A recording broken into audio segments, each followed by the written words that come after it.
పరమ తండ్రి, మీరు మాలో ఉండండి. పరిశుద్ధాత్మ దేవుడా, మీరు మాతో ఉండి ఈ వాక్య పరిచర్యను మీ ఆధ్వర్యంలో నడిపించమని యేసు నామములో వేడుకొని ప్రార్థిస్తున్నాను నా పరమ తండ్రి. ఆమేన్. కూర్చోండి.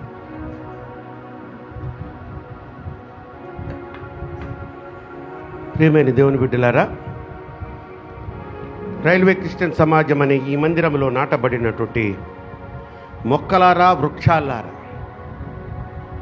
మీ అందరికీ, ఆన్లైన్లోని బిడ్డలకి మన ప్రభువును ప్రియరక్షకుడైన యేసుక్రీస్తు వారి నామంలో అందరికీ వందనాలు, అందరికీ శుభాలు తెలియజేస్తున్నాను. ఏప్రిల్ మాసంలోని ఈ 3వ పునరుద్ధాన దినపు ఆరాధన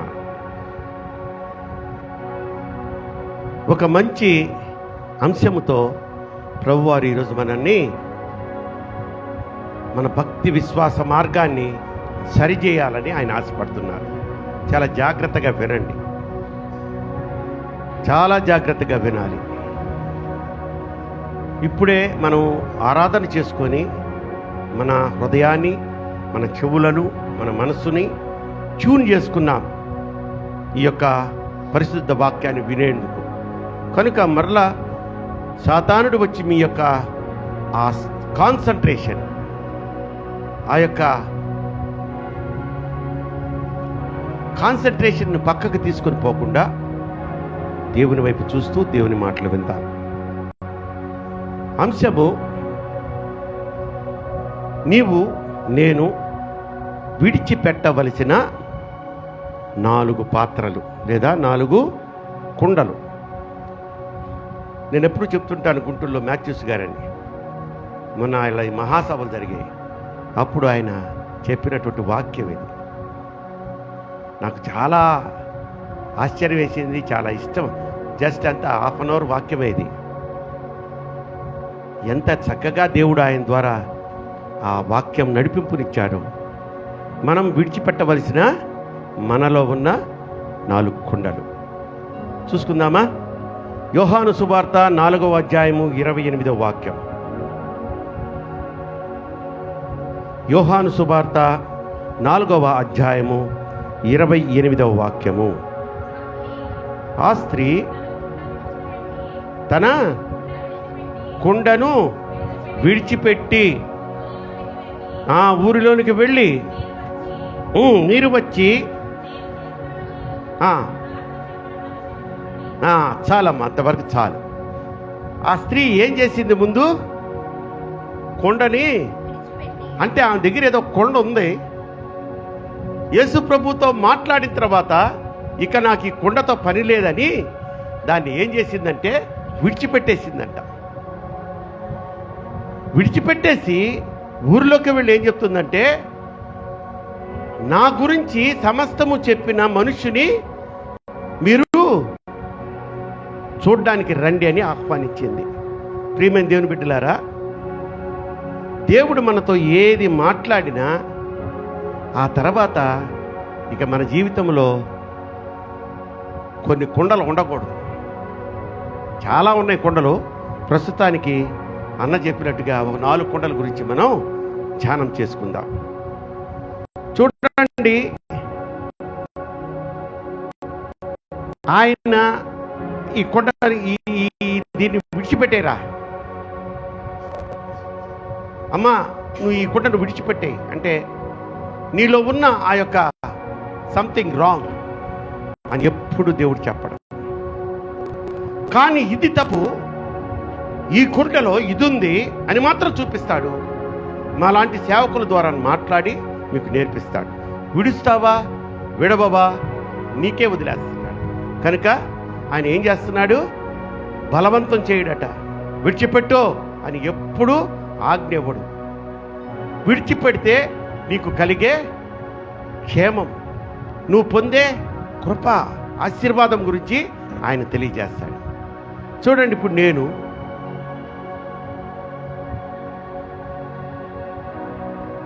నా స్నేహితులతో కలిసి ఒకప్పుడు సిగరెట్లు తాగాను, అల్లరి చిల్లర పనులు చేశాను, అమ్మాయిని ఏడిపించాను. వాళ్ళు చూడట్టు చూస్తున్నారు. అప్పుడు అంకులా నువ్వు మామూలుడు కాదే, కాలేజీ లైఫ్లో అమ్లా.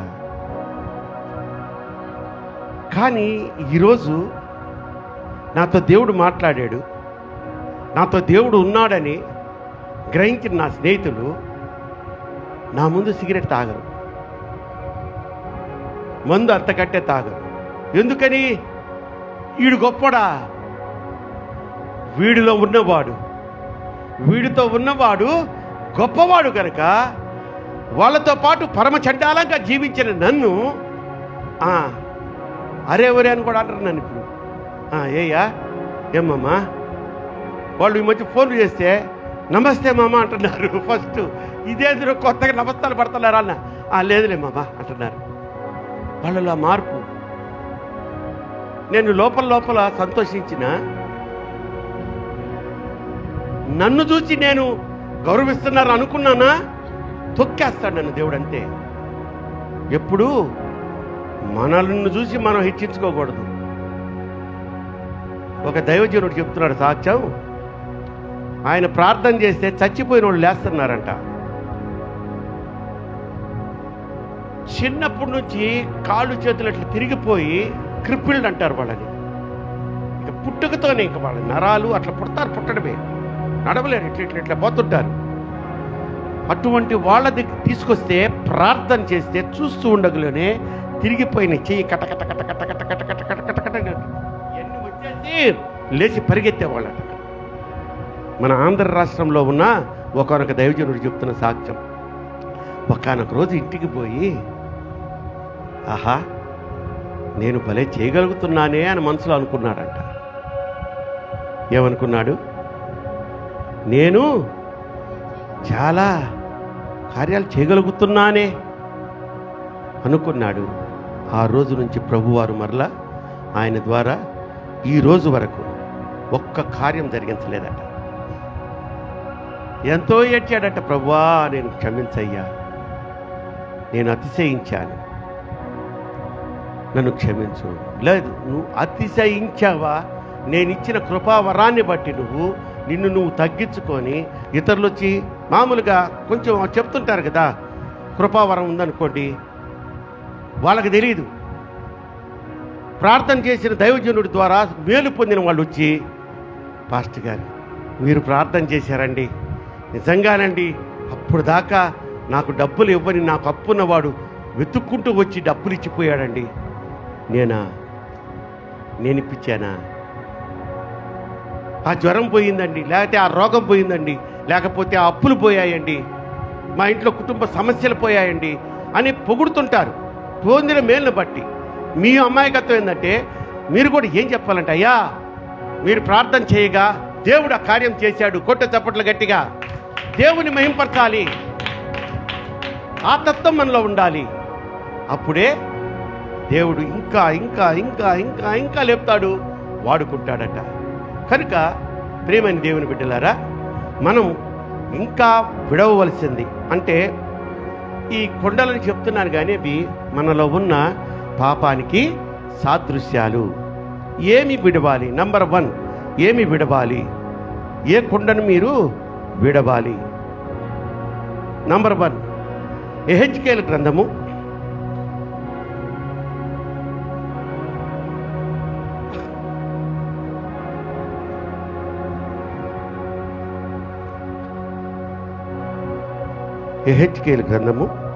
24వ అధ్యాయము 6వ వాక్యం. కాబట్టి ప్రభువైన యెహోవా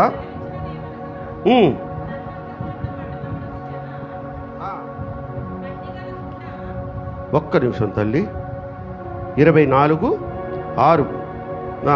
కాబట్టి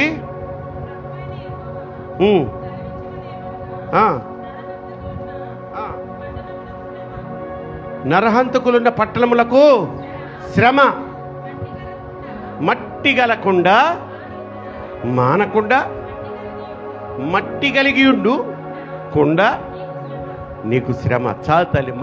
మొట్టమొదటిది కొండ ఏంటి? మట్టి గల మడ్డి గలకుండా మానకుండా మడ్డి కలిగి ఉండుట నీకు శ్రమ. మడ్డి కలిగిన కుండ, ఆ మడ్డి ఏంటి? మనలో ఉన్న పాపం. ఆ పాపం ఏంటయ్యా అంటే, నువ్వు చర్చికి వస్తావు, పరిచర్య చేస్తావు, పాటలు పాడతావు, వాక్యం చదువుతావు, ప్రార్థన చేస్తావు. పెద్దలంటే సంఘంలో కొంతమందికి పెద్దలు అని చెప్పి పదవులను అలంకరిస్తావు. కానీ నీలో మడ్డి ఉంది. మడ్డి అంటే పాపం. ఈ మడ్డి ఎప్పుడు కనిపిస్తుంది? పైకి కుండలాగే కనిపిస్తావు, పరిశుద్ధమైన కుండలాగే. నీలో నీళ్లు పోస్తారు, కదిలించకుండా ఉంటే నీళ్లు కూడా ఎలా ఉంటాయి? శుభ్రంగా ఉంటాయి కదా. మడ్డి అంతా ఎక్కడికి పోతుంది? అడుక్కుపోతుంది. చెప్పండి అమ్మా. కొన్ని చెప్తుంటే మీరు నీకు ఆన్సర్ ఇస్తుంటే నాకు కొంచెం ఉత్సాహం వస్తుంది. మడ్డి గల నీళ్లు పోసాం కుండలో, కాసేపు అలాగా కదిలించకుండా పెట్టాం. మడ్డి ఏమైపోతుంది? అడుక్కి వెళ్ళిపోతుంది. నీరు తేటగా బయటకు వస్తుంది. పైన ముంచుకొని తాగామనుకో, వా ఎంత మంచి నీరు, ఆహా ఎంత మంచి సహోదరుడు. మడ్డి పెట్టుకున్న ఈ కుండ కలిగినటువంటి సహోదరుడా, నీ మడ్డి మామూలుగా బయటికి కనపడదు. తెలియక ఎవడైనా చిన్నపిల్లవాడు వచ్చి ఆ మంచినీళ్ళలో కొంచెం లోతుగా ముంచాడనుకో లోటాని, ఏమొస్తుంది? పైకి ఏమొస్తుంది? నీలో ఉన్న మడ్డి. అప్పుడు దాకా అమ్మో పాస్టర్ గారు అంటే వీడికి అసలు మహాభక్తి, వీడికి ఆయన చెప్పిన మాట జబదాటడు అనుకున్నాం. వీడు సిగరెట్లు తాగుతాడా? వీడు బాప్తిజం కూడా తీసుకున్నాడే, వీడికి ఈ పేకట్టాడే దురలవాటు ఉందా? ఎప్పుడు మడ్డి, ఈ మడ్డిని విడిచిపెట్టాలి అంటున్నాడు. మడ్డి కలిగిన కుండ, నువ్వు ఆ మడ్డిని విడిచిపెట్టకపోతే నీకేమంటున్నాడు? శ్రమ అంటున్నాడు. కొట్టు దేవుడికి స్తోత్రం చెప్పు గట్టిగా. ఆయన దీర్ఘశాంతుడే, మనం ఒప్పుకుంటాను. ఆయనంట దీర్ఘశాంతుడే. కానీ మనకున్నటువంటి లక్షణాలను, మనకున్న మడ్డిని, మనకున్న పాప శాపపు గుణ లక్షణాలను, అలవాట్లను ఆ కుండలో కలిపి పెట్టిన మడ్డిలాగా దాచిపెట్టుకొని పైకి నువ్వు విశ్వాసిలాగా మంచి భక్తుల్లాగా నటిస్తూ ఉంటే అది నీకేమన్నా ఉపయోగకమా లేకపోతే ఆశీర్వాదకరమా? అంటున్నారు కదా ప్రభువారు. దేవుని మాట అంటే, దేవుని వాక్యం అంటే దేవుని మాట. నీకు శ్రమ అంటున్నాడు కనుక మొట్టమొదటిగా మనం విడవలసింది ఏంటమ్మా? మడ్డి, పాపం. ఎలా పాస్టర్ గారు మీరు చెప్పారు, బాగానే ఉంది. నేను ఎలా ఆ మట్టిని తొలగించుకోవాలి చూద్దామా? యోహాను రాసిన మొదటి పత్రిక 1వ అధ్యాయము 9వ వాక్యం. మనందరికీ కంఠస్థం వచ్చిన వాక్యమే కానీ చదవండి. యోహాను రాసిన పత్రిక, మొదటి పత్రిక 1వ అధ్యాయం 9వ వాక్యం. మన పాపములను మన పాపములను మనము ఒప్పుకొని ఎడల ఆయన దమ్మదగిన వాడు. ఎవరైనా మన కోసం ప్రాణం పెట్టిన యేసయ్య, మనకు పరలోకాన్ని ఇవ్వడానికి సిద్ధపరుస్తున్న యేసయ్య. మన పాపాన్ని మనం ఒప్పుకొని చెప్పమ్మా, ఆయన నమ్మదగిన వాడు, నీతిమంతుడు ఆయన. కనుక ఆయన అదుగో మన పాపాలను ఒప్పుకుంటే ఆయన నీతిమంతుడు కనుక మన పాపములను క్షమించి సమస్తమైన దుర్నీతి, సమస్తమైన మడ్డి, సమస్తమైన మురికి, సమస్తమైన పాపము నుండి నిన్ను పవిత్రులు, కొట్ట చప్పట్లు గట్టిగా, పవిత్రులుగా చేస్తాడట. ఏం చేయమన్నాడమ్మా? మన పాపములను ఏం చేయాలి? మనం ఒప్పుకోవాలన్నాడా?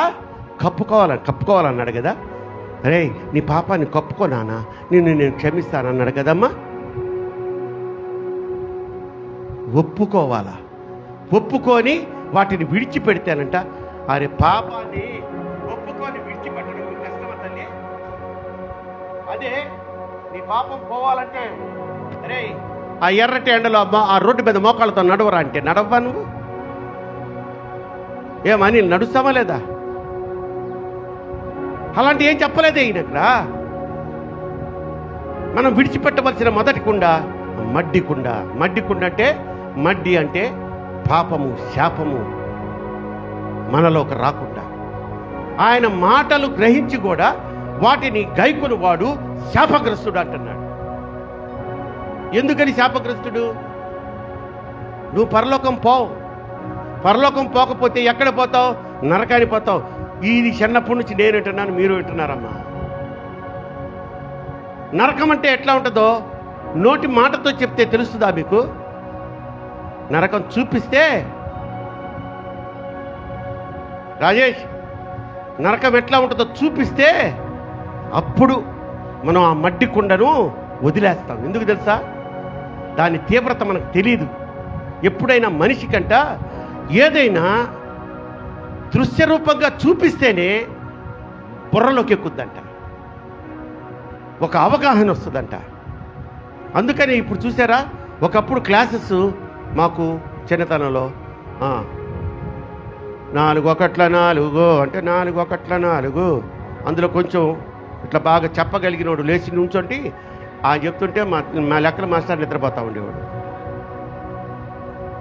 4 2 8 4 3 36 కాదా? అదే బోర్డు మీద రాశాడు అనుకో, రేయ్ అది చూస్తా చెప్పండిరా అంటే ప్రింట్ అయిపోతాం. ప్రింట్ అయిపోతాం. మన బ్రెయిన్ ఏంటంటే కంప్యూటర్, మన బ్రెయిన్ చూసే కనిపెట్టాడు కంప్యూటర్. కనుక నరకం ఎలా ఉంటుందో మీకు చూపిస్తా దృశ్య రూపంలో. ఇప్పుడు నేను అది ప్రిపేర్ అయ్యి రాలా, ప్రసంగంలో వచ్చేసింది, మాటలు వచ్చేసింది. చూపిస్తా మీకు నరకం ఎలా ఉంటుందో. అది చూసిన తర్వాత అంటే నరకంకు పోయి వీడియో తీసుకొని రాలా. నరకంలో ఉన్న వాళ్ళ అరుపులు, ఏడ్పులు విన్నారా? నేను పెట్టాను ఒకసారి వీడియో, విన్నావా? విని కూడా ఈరోజు 11 గంటలకు వస్తావంటే నువ్వు వచ్చి 10 గంటలకు వచ్చి మందిరం క్లీన్ చేయొద్దా? క్లీన్ చేయాల్సిన బాధ్యత నీకు లేవు, నీకు లేదు తల్లి. నేను చెప్తున్నా, యు ఆర్ నాట్ రాంగ్. కానీ ఆ తపన నేను చెయ్యాలి, పరిచయం చేయాలి, ఆ ఆసక్తి. మీరు వచ్చేటప్పటికి ఇంత శుభ్రంగా ఉంది మందిరం, రాత్రి చూసి ఉండాల్సింది. ఒక్క కుర్చీ లేదు ఇక్కడ, మైక్ సెట్ లేదు, కాంగోలు లేవు. ఎక్కడ పోయినాయి? మాధవి వాళ్ళ ఇంట్లో, రాఘవ గారింట్లో కృతజ్ఞతాస్తుతి కూడిక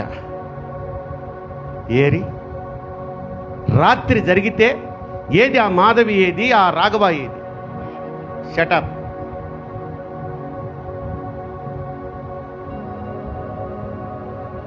జాగ్రత్త. రాత్రి దేవుడు నీ ఇంటిలోకి వచ్చి నీ కుటుంబాన్ని అంతా ఆశీర్వదిస్తూ అద్భుతమైన ఆశీర్వాదాలు ఇస్తే పక్క రోజు ఉదయం నువ్వు రావా? నిన్ను చూసి మళ్ళా దేవుడు ఆనందించాలి, సంతోషిస్తాలి. అబ్బో నా ప్రియకుమార్తె రెస్ట్ తీసుకుంటుంది. రాత్రి పాపం క్యారేజీలు కట్టి కట్టి అరిచిపోయింది. నా మాటలు కొన్ని మీకు కొంచెం హార్ట్ పిచ్చింగ్గా ఉన్నా అది మీకు మేలు కొరకే. గాయానికి మందు రాస్తారు, ఏంటది? స్పిరిటో, లేకపోతే అంతకుముందు టించర్ అని ఒకటి ఉండేది మా చిన్నతనంలో. ఇప్పుడు ఉందా టించరు? అది రాయంగలోనే ఏమవుద్ది తల్లి శేషమ్మా? చల్లగా ఉండి అంటామా? సురుక్కుమంటది. కానీ ఆ మంట నీ గాయాన్ని, ఈ మాట నీకు కొంచెం గాయం కల్పించిన నీ గాయాన్ని అది మాన్పే మాట. నువ్వు ఆల్రెడీ పాపం చేసి గాయం రేపుకొని ఉన్నావు, శాపం నెత్తిని తెచ్చిపెట్టుకొని ఆ కొండ పెట్టుకొని తిరుగుతా ఉన్నావు, మడ్డి కొండ. దాన్ని విడిచిపెట్టమని దేవుడు ఈరోజు మనతో చాలా స్పష్టంగా మాట్లాడాడు. కనుక ఆ మడ్డి కుండను మనం వదిలించుకోవాలి. మనలో ఉన్న మట్టిని, పాపాన్ని, శాపపూరితమైనటువంటి తత్వాన్ని మనం విడిచిపెట్టాలి అంటే ఏం చేయాలి? మన పాపాలని ఒప్పుకొని వాటిని విడిచిపెట్టిన ఎడల మన దేవుడు దయామయుడు, కరుణాపూర్ణుడు, కృపాసత్య సంపూర్ణుడు కనుక వాటి నుంచి నిన్ను ఆ ప్రతి దుర్నీతి నుంచి నిన్ను విడుదల చేసి నీ పాపాలని క్షమిస్తాడట. రైట్. మొదటి కొండ దించేసుకుందామా? చెప్పమ్మా, దించేసుకుందామా మొదటి కొండని? ఎంతమంది మొదటి కొండని దించేసుకుని దానికి సిద్ధంగా ఉన్నారు? దేవునికి స్తోత్రం చెప్పండి. హల్లెలూయా. ఎస్, చాలా చిన్నగా లోగా. ఎక్కడ ఆ పాపం అని కొండ దించుకోవాలంటే ఎంత మామూలు విషయం. అందుకని చెప్పమని స్తోత్రం అన్నారు. ఎస్, స్తోత్రం అనలా ఎవరు అంటారు, ఒకరోజు అంటారు. నేను ఎప్పుడైతే నరకం గురించిన ఆ ఏడుపులు, ఆ పెడబొబ్బలు వీడియో తీసినటువంటి వాళ్ళు పరిగెడుతున్నారు, ఆ అరుపులకి పరిగెడుతున్నారు. నువ్వు చూసావా కోమలి? లేదులే, నీది ఆండ్రాయిడ్ ఫోన్ కదా నీది, కానీ నీలో ఈ ఫీచర్ లేనట్టుంది పాపం. నా మాధవమ్మది. ఆహా, సూపర్. మా ఆంటీది కూడా అదే. మీ ఇద్దరు షేమ్ టు షేమ్. రెండోది చూద్దామా కొండ? రాజుల గ్రంథము 2వ గ్రంథము 4వ అధ్యాయము 40వ భాగం.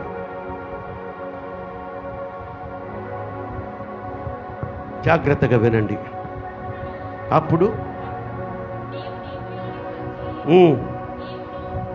కాదమ్మా, రాజుల 2వ గ్రంథము 4:40.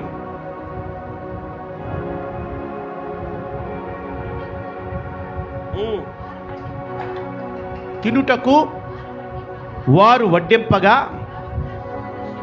ప్రవక్తను శిష్యులు రుచి చూచి, దైవజనుడా, కుండలో విషం ఉన్నదని దానిని తినక.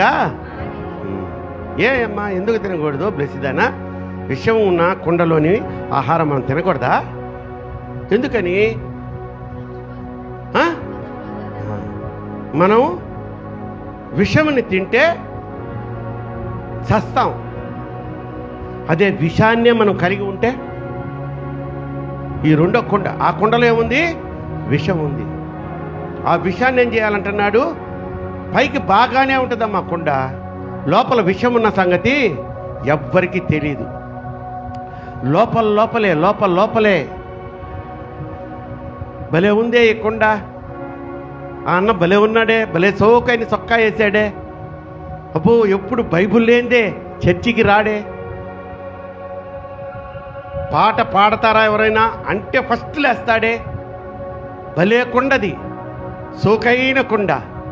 కానీ దాంట్లో ఏముంది? విషం ఉంది. అంటే మనలో విషం ఉంది అంటే మనం చేస్తాం. విషపు చూపు, విషపు నోటి మాటలు, కడుపులో కుళ్ళు, కడుపులో అసూయ, ద్వేషం, పక్కవారితో బాగుంటారు. ఏమ్మాయి, నువ్వు భలే ప్రార్థన చేస్తావు అమ్మాయి, నిజంగా నువ్వు ప్రార్థన చేస్తుంటే నాకు కళ్ళమ్మ నీళ్లు కారుతాయివే అనేది నువ్వు పక్కకు పోయి నువ్వు కామెంట్ చేస్తావా? పుణ్యాత్పురాలా, విషపు మాటలు మాట్లాడతావా నీ సహవిశ్వాసి గురించి? ఈ విషాన్ని కడుపులో పెట్టుకొని నువ్వు పరలోకం పోగలవా? విషం విషం విషం. ఈ విషాన్ని ఒక ఆయన, విషపు చూపులు ఒక ఆయన మీద చూశాడు. ఎవరు చూశారు? ఎవరి మీద చూశారు చెప్పగలరా? అయ్యో, సౌలు దావీదు మీద చూశాడు కదమ్మా. ఎందుకంట? దావీదు చేసిన పాపం ఏంటి తల్లి?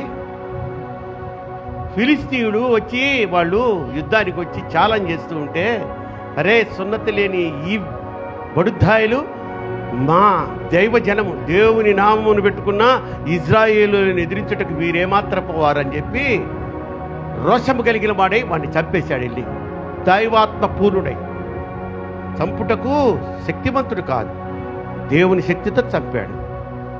ఆయన్ని, గొలియాత్ అనే వ్యక్తిని, యోధుణ్ణి చంపకపోయి ఉంటే దావీదు గారు, వాళ్ళట ఫిలిస్తీయులందరూ ఇజ్రాయేలీల మీద పడి ఊచ కోత కోసి దొరికిన వాడిని దొరికినట్టు నరికి, మరి వాళ్ళు ఎంత క్రూరులో ఆ ఫిలిస్తీయులు చెప్తున్నారు. గర్భిణీ స్త్రీలను కడుపు చీల్చి ఆ లోపల ఎన్నో నెలలో ఉందో పిండాన్ని కూడా నరికి చంపి ఆనందిస్తారట. భర్తను చంపి వాడి పీక కోసి గిలగిలగిలగిల్లాడుతూ రక్తం పారుతూ ఏరులై పారుతూ ఉంటే ఆ రక్తములోనే తన భార్యను చెరిపే స్వభావం కలిగినటువంటి క్రూరాతి క్రూరమైనటువంటి జాతి ఫిలిస్తీయులు. అటువంటి ఫిలిస్తీయుల చేతిలోంచి దావీదు ఇజ్రాయేలీలను రక్షించినప్పుడు గొలియాతును చంపి వీడు భయపడి దాక్కున్నాడు. ఎవరు? సౌలు మహారాజు, పేరుకే మహారాజు. వీడు గుడారం దాటి బయటికి రాట్లా. యోధాను యోధులు అనుకున్న ఈ దావీదు అన్నలు కూడా ఉన్నారు ఆ యుద్ధంలో, ఎవ్వడు ముందుకు రాలా. అటువంటి కీర్తి ఘనత ఒక విడుదల కలుగజేసినటువంటి దావీదు దేవుని కృపతో, దేవుని యొక్క ఆత్మతో ఆయన్ని నెత్తిన పెట్టుకొని పూజించాలా లేదా? ఆయన్ని, ఆహా దావీదు నిన్ను నిజంగా అయ్యా 10,000 కొలది నిన్ను స్తుతించును గాక అన్నారంట. దానికి వీడు నాకంటే ఎక్కువ ఎదిగిపోతున్నాడే. ఆ రోజు నుంచి విషపు చూపు దావీదు మీద సౌలు నిలిపాను అన్నాడు. కనుక ప్రియమైన దేవుని బిడ్డలారా, విషపు చూపు, ఆ విషంతో కూడినటువంటి మనస్తత్వం మనలో ఉన్నట్లయితే ఎటువంటి ఘాతుకానికైనా మనము పాల్పడతామన్న దానికి ఒక చిన్న ఇన్సిడెంట్ చెప్తా, జాగ్రత్తగా వినండి. ఒక పెద్ద ఆయన ఎద్దులు, జత ఎద్దులు, పొలం దున్నే ఎద్దులు, ఆ రోజుల పాత రోజుల్లో జత 20,000, అంతా మంచి ఎద్దులు వచ్చాయంటే. ఇప్పుడు రావట్లేదు. జత అంటే 2 లక్షలు, లేకపోతే 5 లక్షలు, 10 లక్షలు కూడా ఉన్నాయి ఆ పాత రోజుల్లో. కొనాలని ఒక 20,000 ఒడ్లో పెట్టుకొని సంతకెళ్ళాడు. ఆయనకి కుదరలా, బేరం కుదరలా. వేరే ఊరు నుంచి వచ్చాడు. మరి ఆ ఊర్లో ఆ నైట్కి బస చేయాలి. ఎక్కడంటే అక్కడ పడుకుంటే ఏమవుతుంది? ఎవడో ఒకడు కొట్టి, అంటే ఆ రోజుల్లో 10,000 అంటే 10 నోట్లు, లేకపోతే 20 నోట్లు కాదుగా, ఇంత కట్ట, అలాంటి 2 కట్టలు, ఎంత మొలతాడు కేసు, ఈ నడుం కేసు కట్టుకున్నా ఇంతలో ఉప్పు వస్తుంది. ఎవడో ఒకడు నన్ను దాన్ని తీసుకెళ్తాడని, ఆయన క్రైస్తవుడట. మన బిడ్డలు ఎవరన్నా ఉంటే ఆ ఇంట్లో పంచలో పడుకుంటానని పర్మిషన్ అడుగుదాం వెళ్తూ ఉంటే ఊరి చివర తగిలింది ఒక ఇల్లు. అది ఎలా తగిలింది, ఆయనకి ఎలా తెలిసింది దేవుని బిడ్డల ఇల్లు అంటే? ఆ రోజుల్లో గడపల కంట బ్లూ రంగు వేసి తెల్ల సిలువు గుర్తులు వేసుకునేవాళ్ళంట క్రైస్తవ బిడ్డలు. అట్లాగని రేపటి నుంచి మీరు కూడా, నా తల్లులారా మీకు ఏది చెప్పాలన్నా భయం వేసిపోతుంది. శిరోమణమ్మ రెడీగా ఇంక అసలు, అరే బబ్బులుగా వైట్ పెయింట్ ఉందా లేదా, బ్లూ పెయింట్ ఉందా లేదా, పింకిదానా నీ మొహం మంట తీసుకురావే అంటదేమో మా శిరోమణమ్మ. అనబాక తల్లి. అమ్మా అమ్మా అన్నాడంట ఆ ఇంటి దగ్గరికి. ఎవరండి అంటే, అమ్మా వందనాలమ్మా. వందనాలయ్యా, ఎవరు మీరు?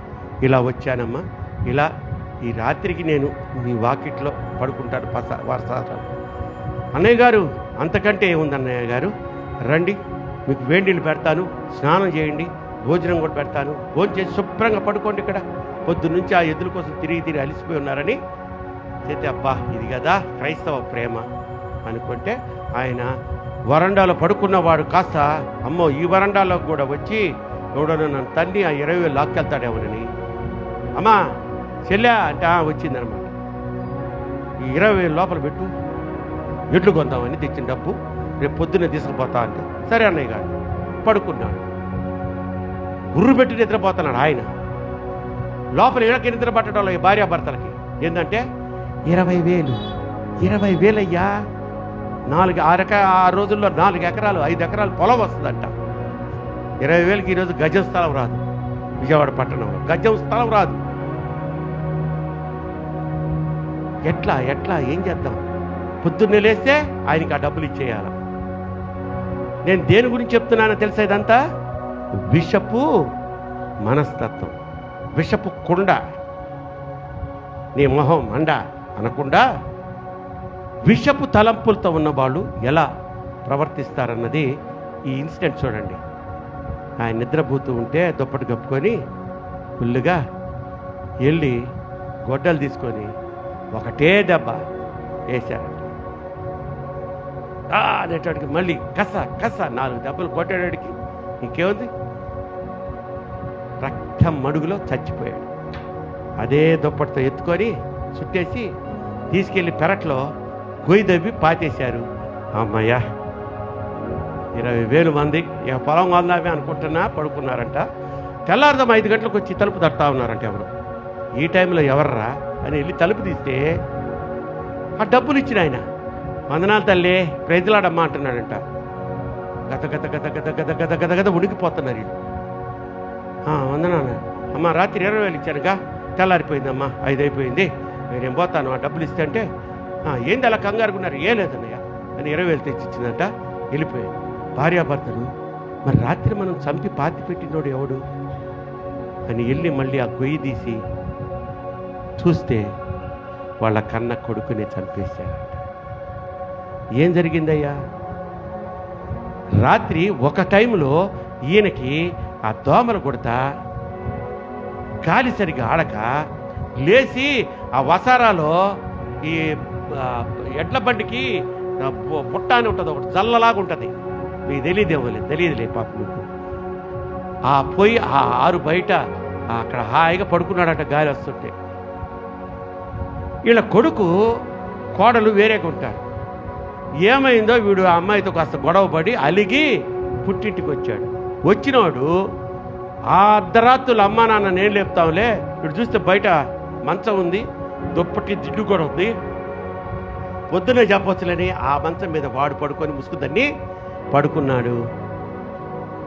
ఆయన అనుకొని కన్న కొడుకుని కస కస కస నరికి చంపేసినటువంటి కఠిన.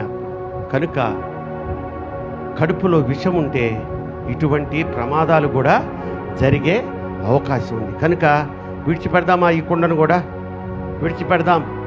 నేను ఇక మీదట ఎవరిని విషపు చూపులు చూడను, ఎవరి మీద నేను సణుక్కొనను, ఎవరి మీద నేను అసూయపడను, ఎవరి మీద నేను సాడీలు చెప్పను, ఎవరి పేరుని బర్బాద్ చేయను, బర్బాద్ అంటే చెడగొట్టను అని నిర్ణయం తీసుకుందామా? సో ఆ కుండను కూడా విడిచిపెట్టేద్దామా? మొదటి కుండ ఏంటి? మట్టి, పాపం. రెండోది ఏంటి? విషం. మూడోది చూద్దాం. ఇర్మియా గ్రంథము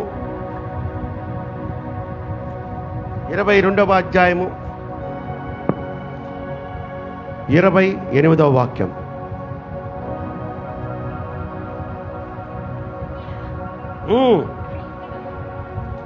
ఒక్కసారి కొన్యా అను ఇతడు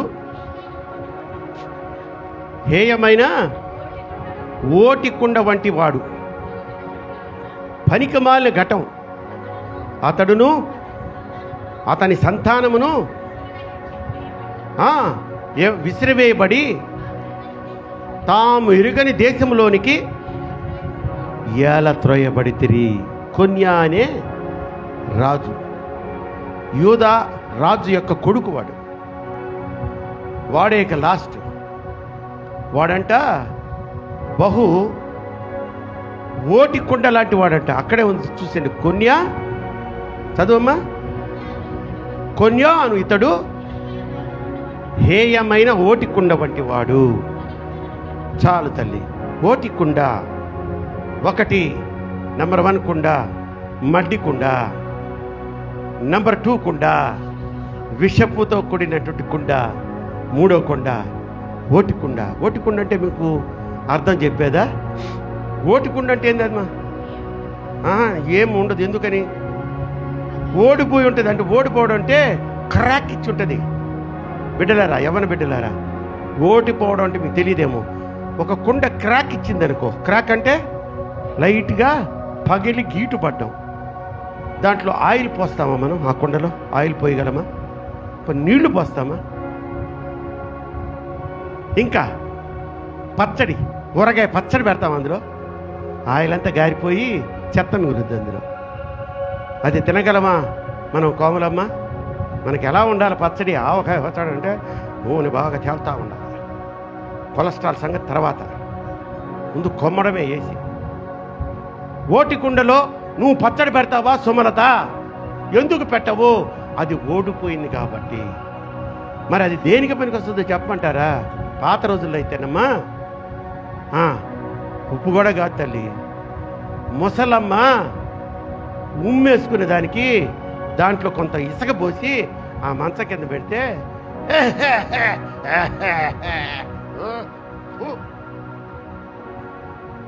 ఓటికుండ. మనలో ఓటికుండ అంటే ఎవడో తెలుసా? చిన్న మాటకు కూడా సహించుకోలేడు. ఇంత తీవ్రంగా వాక్యం విత్తబడుతూ ఉంటే ఈయనేంది, ఈయన మాటలేంది, నేనేదమ్మా, నేనెవడమ్మా?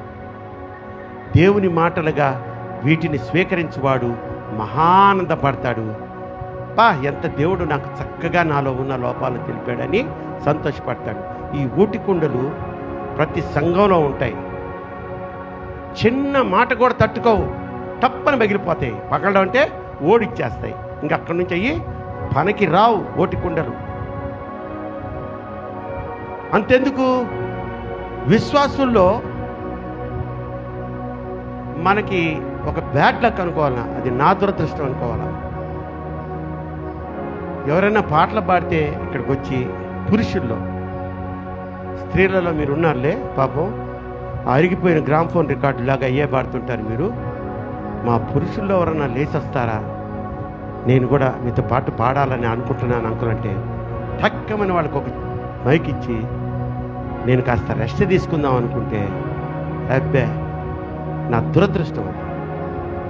కానీ కొన్ని సంఘాల్లో ఆయన అసలు సప్త స్వరాలు పలికిచ్చేవాడైనా ఆయనకు పాట ఇవ్వకపోతే అది ఓటికుంటా అంటనే అరిగిపోద్ది, అలుగుద్ది. ఆయనకి ప్రార్థన అన్నా ఇవ్వాలా, పాట అన్నా ఇవ్వాలా, వాక్యం చదివేదన్నా ఇవ్వాలా. వాడిని ఎప్పుడు ఏం చేయాలంటే ఇంపార్టెన్స్ ఇస్తూ ఉండాలంట. ఆ అమ్మాయికి కూడా ఇంపార్టెన్స్ ఇస్తూ ఉండాలి. ఏ రోజన్నా సమయం లేక ఆ రోజు ఒక పాట ఇవ్వలేదనుకో, ఆ తల్లికి నెక్స్ట్ వీక్ కనపడదు. ఓటికుండా ఎంతకాలం భరిస్తాం? స్నేహితులు కూడా చిన్న మాటకి అలుగుతారు. ఈ అలిగే వారిని అస్సలు సహించలేము, సహించవద్దు కూడా. దూరంగా పెట్టండి, ఏం పర్లా, ఓటికుండలు. కానీ మనం మాత్రం ఓటికుండల్లాగా ఉండకూడదంట.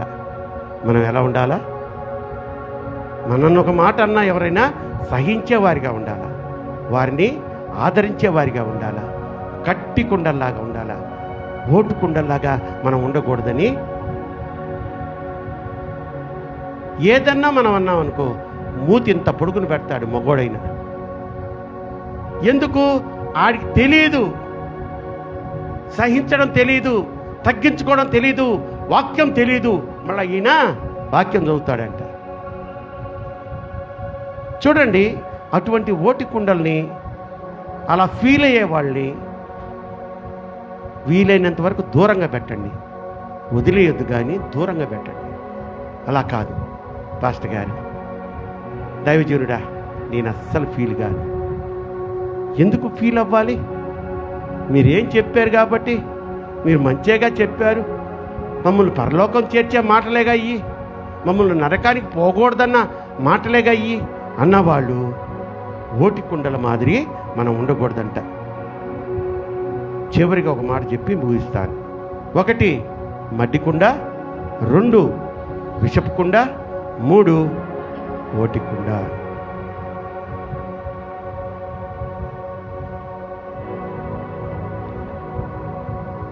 దేవునికి స్తోత్రం.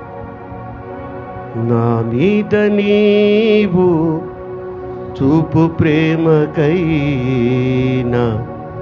కళ్ళు చెమ్మగిల్లేనయ్యా. నాలో ఏముందయ్యా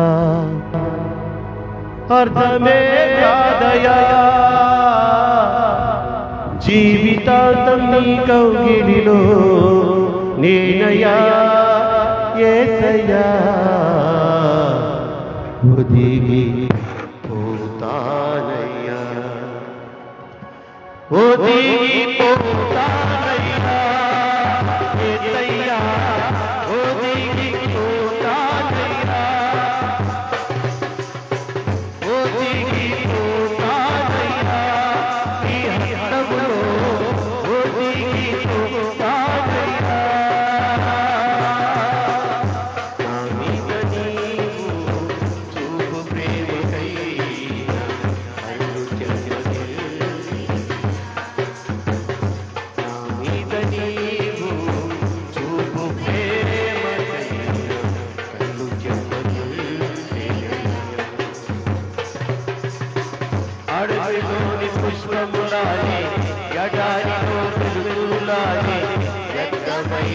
జీవితాన నేనుండగా.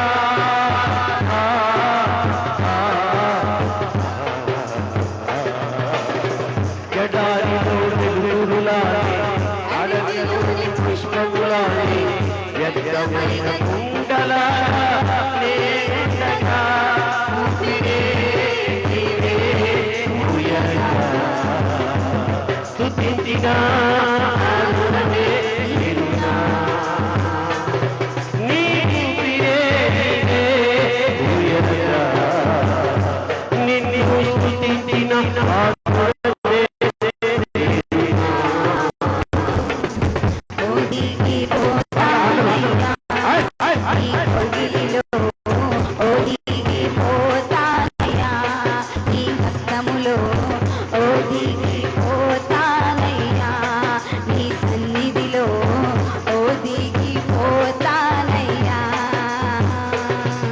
ఇదని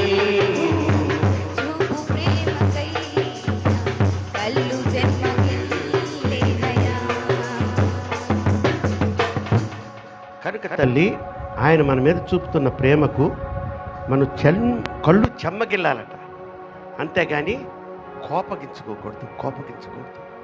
ఆయన ఏది చెప్పినా ఇహలోకంలో ఉన్న తండ్రే నీకు మంచి చెప్తాడు, పరలోకంలో ఉన్న తండ్రి అంతకంటే మంచి చెప్పడా?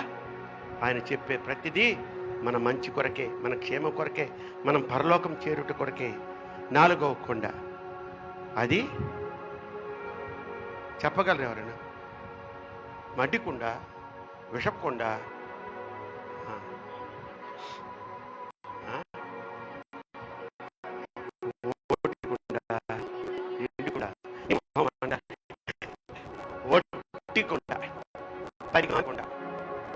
ఒట్టికుండ చెప్పానే, డాబుగా ఉంటాయి ఈ కుండలు పైకి. ఆ ఓడుకుండ కూడా ఆ ఓడుకు అనిపించకుండా భలే వెనక్కి తిప్పుకొని ముందు భాగాన్ని చూపిస్తుంటుందంట. ఇది ఒట్టికుండ. దీంట్లో ఏమి ఎక్కువ ఉంటుందంటే విషయం తక్కువ, బిల్డప్ ఎక్కువ అంట. బిల్డప్ అంటే తెలుసుగా, ఉన్నదానికంటే ఎక్కువగా. ఈ ఒట్టికుండలో మనం వెతికితే ఏమన్నా కనిపిస్తాయమ్మా నిర్మలమ్మ గారు? ఉట్టికుండలో వెతికితే బియ్యం కనిపిస్తుందా? కందిపప్పు కనిపిస్తుందా? ఇంకా పెసలు, ఇంకేదైనా నూనె, కొన్ని పాలు, అట్లీస్ట్ నీళ్లు. దాని పేరే ఉట్టికుండ. దాంట్లో ఏమీ లేదు. దాంట్లోకి నువ్వు వెతికి లాభం ఉంది. చూడండి, ఈ ఒట్టి కుండలు ఎలా ఉంటాయంటే బిల్డప్లు ఇస్తుంటాయి, ఒకళ్ళని చూసి కాపీ కొడుతుంటాయి. 2 స్నేహితులుంటే ఒక స్నేహితుడు ఒకడిని భోజనానికి పిలిచాడట. భోజనానికి వచ్చాడు. చక్కగా పిలిచిన స్నేహితుడి యొక్క భార్య దగ్గరుండి తన భర్తకు, తన భర్త స్నేహితుడికి వడ్డిస్తూ ఉంది. ఆ భర్త వడ్డిస్తున్న భార్యతో, బా చాలా బాగా చేసావే ఈరోజు, ఏంటి ఇంత అద్భుతంగా వచ్చింది చికెన్ కర్రీ, అసలు పచ్చడి దగ్గర నుంచి మొదలు పెట్టాడంట. పచ్చడి ఏంటి, బా సూపర్, నిజంగా నువ్వు నాకు దొరకడం నా అదృష్టం అన్నాడు. ఈ ఎదురుగా కూర్చున్న స్నేహితుడికి కళ్ళు తిరుగుతున్నాయి. ఆమె లోపల ఓళ్ళని, అన్నా నీ దాంపత్య రహస్యం నాకు తెలిసింది, నువ్వు వదినమ్మని ఇట్లా మెచ్చుకుంటున్నావు ప్రతి దాంట్లో, అందుకనే కదా మీ మధ్యలో. అవునరా, ఆమె చక్కగా వంట చేస్తుంది. వంట చక్కగా చేసినప్పుడు, ఉప్పు కారం కరెక్ట్గా వేసినప్పుడు నేను ఎందుకు మెచ్చుకోను? ఆమె నిజంగా నాకు దొరికిన అదృష్టంగానే భావిస్తాను. నేను అదే చెప్పాను, నేనేమి ఎక్స్ట్రా చెప్పలేదే అంటే, ఆహా ఈరోజు నా భార్యను ఎలాగన్నా మెప్పించాలని ఇంటికి వెళ్ళాడంటే, వెళ్ళి తలుపు తీయంగలోనే ఇదిగో బంగారం అన్నాడు. ఈనాడు బంగారం ఎరగడి. ఏమే కదా, టైం అయింది, రేపు పొద్దున్నే డ్యూటీకి పోవాలి. పొద్దాకల ముచ్చట్లు అనే టైపు బంగారం. ఇంకప్పుడే బ్యాలెన్స్ తప్పుతుంది. బంగారమా? వెనక్కి తిరిగి చూసుకుంటుందంట. ఎవడో పిలిచాడేమో. నిజంగా బంగారం, నువ్వు నాకు భార్యగా దొరకడం నా అదృష్టం, నాకు నిజంగా దేవుడిచ్చిన వరం అనగానే ఓయమ్మో ఓనాయనో అని ఏడుస్తుందంట ఆమె. ఏందమ్మా ఏమైంది అంటే, అదిగో నువ్వు బయటికి వెళ్ళావా మీ స్నేహితుడి ఇంటికి, ఆ చిన్నవాడు ఆడుకుంటా పడ్డాడు, వాడు కాలు ఎంతలో వాసింది, వాడికి ఏమైనా ఇరిగిందేమో ఎముక, నేను ఏడ్చుకుంటా కూతుంటే నువ్వు ఈ సమయంలో తాగి వచ్చి మాట్లాడతావా అనింది. నేను తాగి రావడం ఏంటమ్మా, నేను తాగలేదే, కావాలంటే చూడు. రాలా, తాగిన వాసన రాలా. నిజంగా తాగలేదా? ఎప్పుడు లేదు నువ్వు అట్లా మాట్లాడేటప్పటికీ తాగొచ్చావు అనుకున్నానయ్యా. ఒట్టి కుండలారా, అప్పుడప్పుడు బిల్డప్లు ఇస్తే ఇదే మనకి. కాబట్టి పొరపాటున ఉప్పు ఎక్కువైనా, లేకపోతే అలవాట్లో ఉప్పు ఎక్కువ వేసినా, నేను అన్నానా?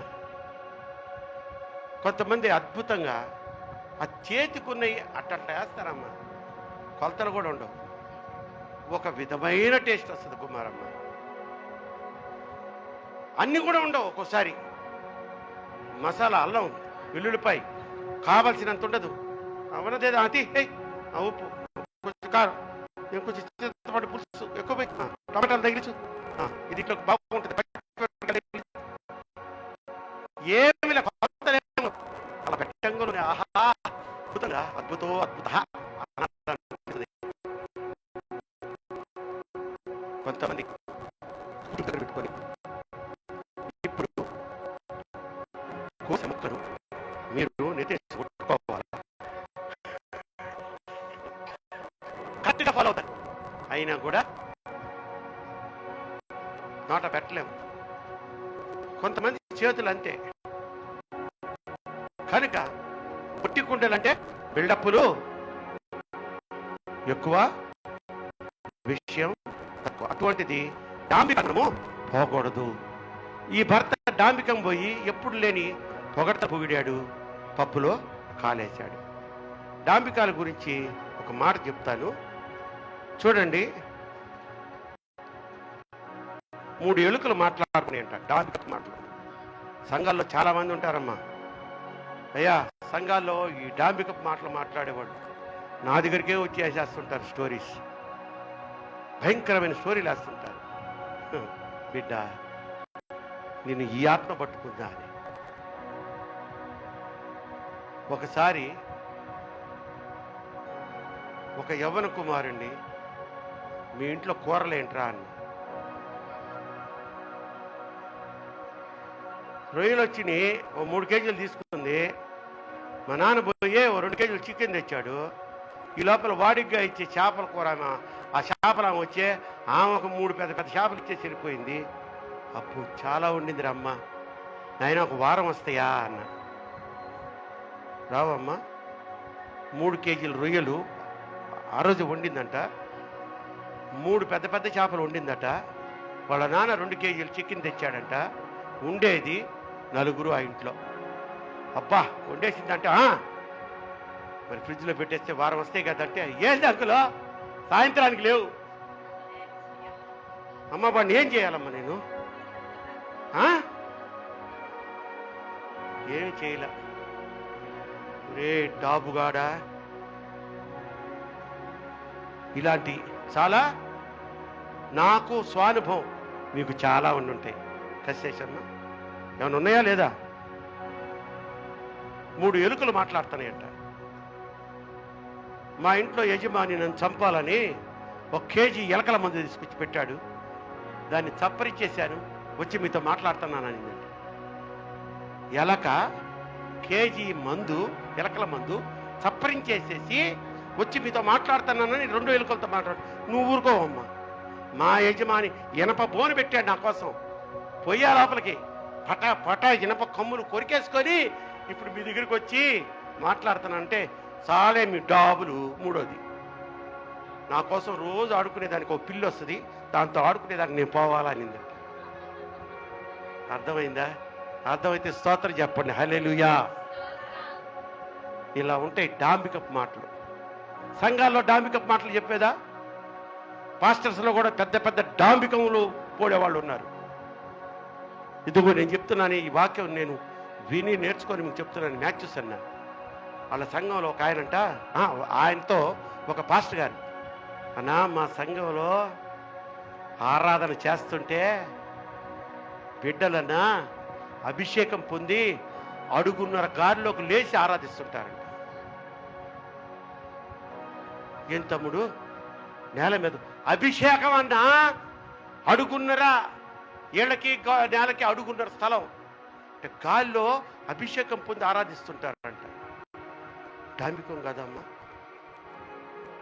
ఇంకొక ఆమె విశ్వాసులు ఆమె, అయ్యా ఫలాని మీటింగులకు వచ్చా, నేను రాలేదురమ్మా చెప్పు.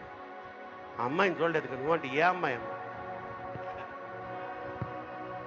అభిషేకం వచ్చి పౌరులాగా ఎదుర్కొంటూ వెళ్ళిపోతా ఉందంట. అదేందమ్మా పౌరులాగా ఎగరడం ఏంటంటే పౌరు ఆత్మయాది అంటుందంట. ఎందుకమ్మా, ఎందుకు డాంబికపు మాటలు ఎందుకు? నిన్ను నువ్వు తగ్గించుకొని ప్రవర్తిస్తే దేవుడు నిన్ను ఏం చేస్తాడంట? ఇదిగో ఇట్లాంటి పావురాల మాటలు చెప్తే నేల మీద కూడా ఉంచండి. కనుక ప్రియమైన దేవుని బిడ్డలారా, 4 కుండల గురించి నేర్చుకుందాం. నంబర్ 1 మట్టి కుండ, నంబర్ 2 విషపు కుండ, నంబర్ 3 ఓటి కుండ, నంబర్ 4 వట్టి కుండ. ఈ 4 కుండలు మనం వదిలేద్దాం, ఆ తీర్మానం తీసుకుందాం, ప్రార్థన చేసుకుందాం. తలలు వంచండి, చిన్న ప్రార్థన, ఒప్పుకోలు ప్రార్థన చేసుకుందాం. ప్రభు ఈ మాటలను మన వినికిడిలో దీవించునుగాక. చిన్న ప్రార్థన చేసుకుందాం. చెప్పబడిన ఈ కుండల్లో ఏదో ఒక కుండని నువ్వు మోస్తూ ఉండుంటావు, 4 కుండలు కూడా మోసే పరిస్థితుల్లో ఉండుండొచ్చు. ఈ వాక్యము నీలో ప్రవేశించినంత కాలము నీలో మడ్డి కుండ ఉందేమో, మోస్తున్నావేమో. విషపు అనే కుండను మోస్తున్నావేమో. మా ఓటిపోయిన కుండలాగా ఉంటున్నావేమో, ఒట్టి కుంటలాగా ఉంటున్నావేమో. ఎన్ని చెప్పినా మారు మనసు ఉండదు. నీ స్థితి మార్చుకో, మందిరానికి రావు. చిన్న శ్రమ, ఘోరంత శ్రమ కలిగితే ఫస్ట్ మానేసేది మందిరం. అదే పెద్ద శ్రమ కలిగితే పరిగెత్తుకొని వస్తావు. అప్పుడు పాస్టర్ గారు ప్రార్థించండి, దైవజనుడా మొరబెట్టు దేవుడికి. అప్పుడు కూడా నువ్వు మొరబెట్టవు. మొరబెట్టాం, నీ ఇంట్లో గొప్ప కార్యం చేశాడు. అయినా కూడా మరలా నెక్స్ట్ వీక్ నుంచి నువ్వు మందిరంలో కనపడవు. ఈ నా చిన్న అనుభవం, పరిచర్య అనుభవంలోనే ఎంతోమందిని నేను చూశాను. వేల మంది సంఘానికి నడిపించబడుతున్న దైవజనులు ఇంకెన్ని అనుభవాల్లో వాళ్ళు నడిపించబడి ఉంటారు. ఎంతమంది రకరకాలైన మనస్తత్వాలు, కుండలు మోస్తున్న బిడ్డలు ఆయనకి ఎదురవుతూ ఉండుంటారు. ఆయన స్వానుభవంలోంచి చెప్పబడిన ఈ వాక్యము నా ద్వారా దేవుడు మీతో చెప్పాలని చెప్పించారు. ఎందుకంటే ఈ వాక్యం ద్వారా మనలో ఉన్న ఆ మడ్డిని కడిగేసుకుందాం. ఆ విషపు చూపులను, విషపు ప్రచారాలను, విషపు ఆలోచనలను, ప్రక్కవారిని చూసి నువ్వు కుళ్ళుకోవడం ఏంటమ్మా, అసూయపడ్డం ఏంటమ్మా? పొంగిపోవాలా?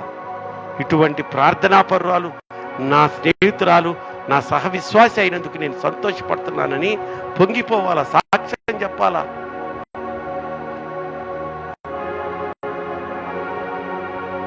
చివరిగా ఒట్టి కుండలాగా ఉండొద్దు, నిండు కుండలాగా ఉండండి. దేవుడు నిన్ను చూచి, నన్ను చూచి నవ్వాలే గాని ఏడవకూడదు.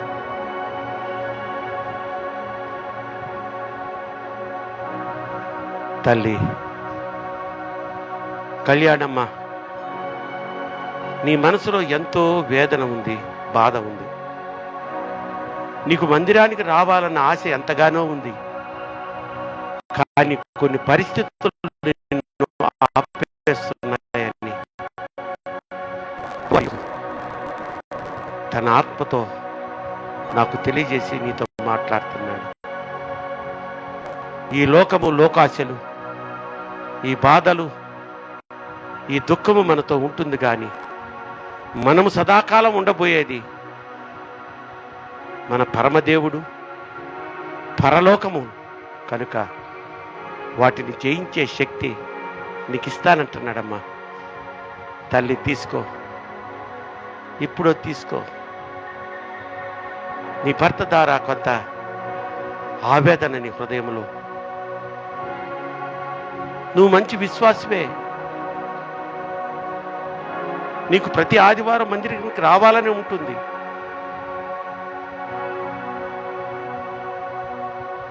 కడుపును పుట్టిన బిడ్డల ద్వారా కూడా కొంత నీకు శోకం కలుగుతుంది. వీటినన్నిటిని విడిచిపెట్టమంటున్నాడు. ఈ లోకంలో నువ్వు ఉన్నంత వరకే ఈ బంధాలు, బాంధవ్యాలు. లోకం విడిచామా, పరమ దేవుడు, మంచి దేవుడు, మన మంచి యేసయ్య మాత్రమే మనకు ఆదరణకర్త. ఆయన్నే ఆరాధించమంటున్నాడు, ఆయన్ని స్వీకరించమంటున్నాడు,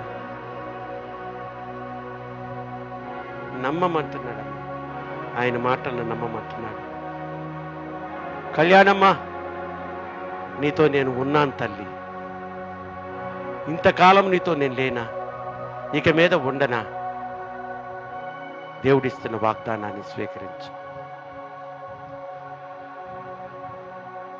ఎంత మంచి దేవుడవయ్యా, ఎంత మంచి దేవుడవేసయ్యా, చింతలన్నీ తీరేయ్యా నిన్ను చేరగా, నీవెంత మంచి దేవుడవేసయ్యా, నా చింతలన్నీ తీరేయ్యా నిన్ను చేరగా, ఎంత మంచి దేవుడవేసయ్యా, నాతో ఉన్న వారందరూ నన్ను విడచి, నాతో ఉన్న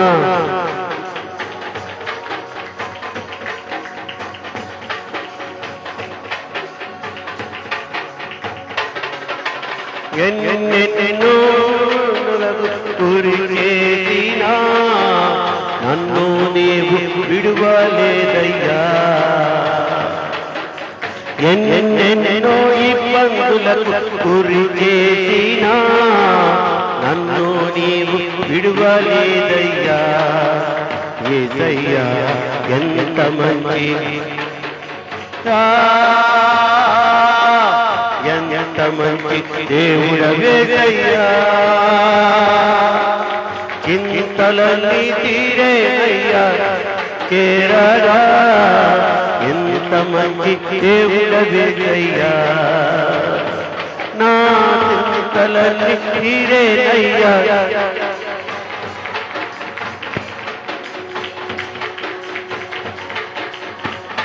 నా చింతలన్నీ తీరేయ్యా నిన్ను చేరగా, ఎంత మంచి దేవుడవేసయ్యా, నా చింతలన్నీ తీరేయ్యా, యేసయ్యా స్తోత్రం స్తోత్రం స్తోత్రం స్తోత్రం స్తోత్రం స్తోత్రం స్తోత్రం స్తోత్రం, నా చింతలన్నీ తీరేయ్యా నిన్ను చేరగా, ఎంత మంచి దేవుడవేసయ్యా, యేసయ్యా యేసయ్యా యేసయ్యా యేసయ్యా యేసయ్యా యేసయ్యా యేసయ్యా యేసయ్యా యేసయ్యా యేసయ్యా యేసయ్యా యేసయ్యా యేసయ్యా యేసయ్యా యేసయ్యా యేసయ్యా యేసయ్యా యేసయ్యా యేసయ్యా.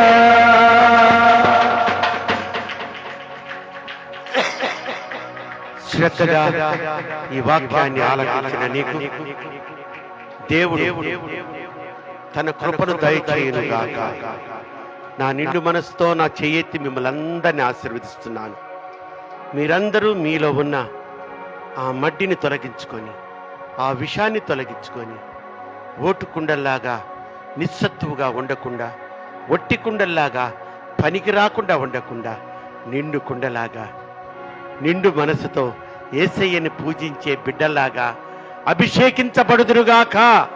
మీలోనికి దేవుని అభిషేకము ఆత్మరూపములో ఇప్పుడే ప్రవేశించునుగాక. మీకున్నటువంటి ప్రతి ఇబ్బందికరమైన పరిస్థితులు యేసు నామములో తొలగిపోవునుగాక. అనారోగ్య పరిస్థితుల నుంచి మీరు రక్షించబడుదురుగాక. ఆర్థిక ఇబ్బందుల నుంచి మీరు సమృద్ధిని పొందుకొందురుగాక. మీ కుటుంబాల్లో శాంతి సమాధానము అనుగ్రహించబడునుగాక. ప్రభు స్తోత్రం. నాయన ప్రార్థన చేసి ప్రారంభించిన ఈ ఆరాధన ఎంతో ఆశీర్వాదకరంగా ముగించినందుకు స్తోత్రాలు. దీనులైన నీ బిడ్డలతో నాతో నీ సేవకుడి ద్వారా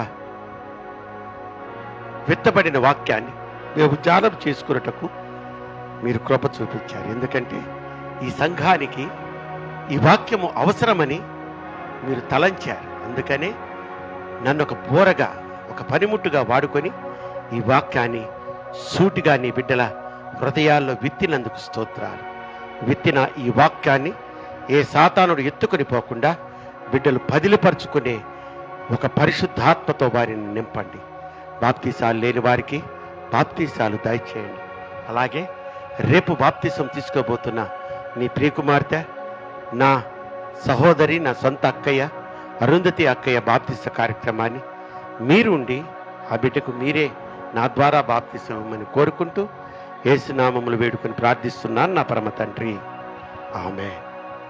ప్రియమైన దేవుని బిడ్డలారా, అందరికీ వందనాలు. మంచిది. మరి ఎవరైనా కృతజ్ఞత కానుకలు సమర్పించుకుని వారు సిద్ధపడి వచ్చినట్లయితే దయచేసి త్వరగా రండి. మీకోసం ప్రత్యేకంగా ప్రార్థన చేస్తాను. సంఘ కానుకలు సేకరించుటకు సిద్ధంగా ఉండండి బిడ్డలు. మీరు కూడా ఒక చక్కని పాట పాడుతూ ఉండగా సంఘ కానుకలు సేకరించబడతాయి.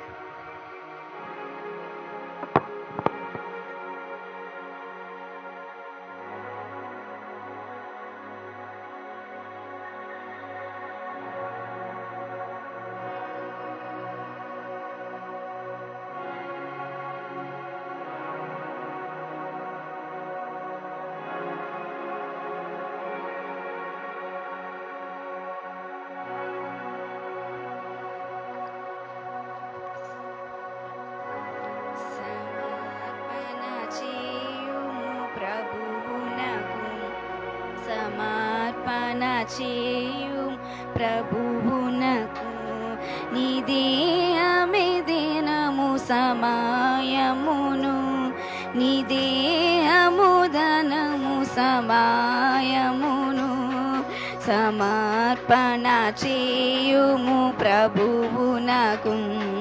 సమర్పణ చేయు ప్రభువునకు.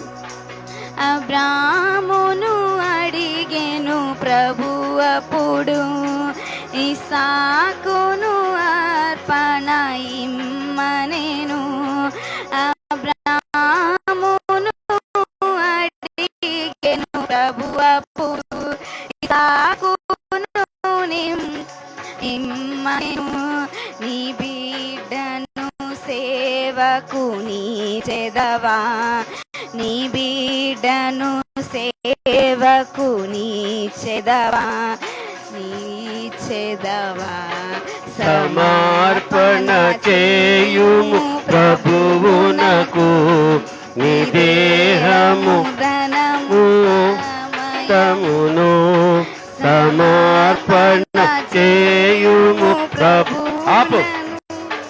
నీ దేహము ధనము సమయమును నా లా లా లా లా లా లా లా లా లా లా లా లా లా లా లా లా లా లా లా లా లా లా లా లా సమర్పణ ప్రభువునకు ఈ దేహం పనము.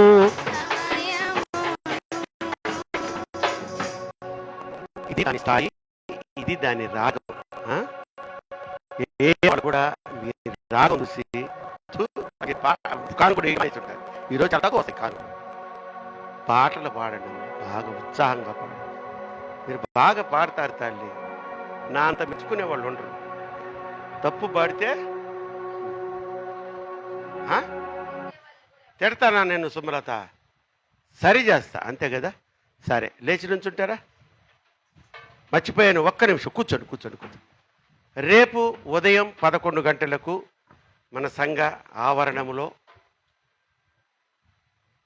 మీ సంఘ కాపురైన ఈ అల్పుడైనటువంటి తారాప్రకాష్ చేతుల మీదుగా తారాప్రకాష్ సొంత అక్కగారైనటువంటి అరుంధతి అక్కగారికి బాప్తిసం ఇవ్వడం జరుగుతుంది. అసలు ఈ ఆత్మ దొరుకుద్ది అనుకోలే, పోరాడి అలిసిపోయా. నిజమమ్మా కుమారమ్మ, ఎలా తిరగబడే తెలుసా నా మీద. ఏందే బాప్తిసం అనేది? ఇదే నీళ్ళలో ముంచి ఇట్లా లేపితే పాపాలు పోతాయా? అలా బాధించేది. అలా అనబాకక్క, నువ్వు తీసుకోకపోతే తీసుకోపోయావు, నువ్వు అలా అనొద్దక్క. పోరాడి అలిసిపోయి ఇక తీసుకోదు అని వదిలేశా. అప్పుడు కార్యం చేస్తున్నాడు దేవుడు. అప్పుడు ఆమె నోటు నుంచి, అరే నేను బాప్తిసం తీసుకుంటాను, ఇక నీ ఇష్టం, డేట్ కానీ టైం కానీ ఎక్కడిస్తావంటే ఎవరితో తీసుకుంటావా కానీ. నేను కాదు, ఎవరితో తీసుకుంటావు మమ్మీని, పక్కన వాళ్ళ కూతురుంది. ఇంకెవరమ్మా, వాడే కదా.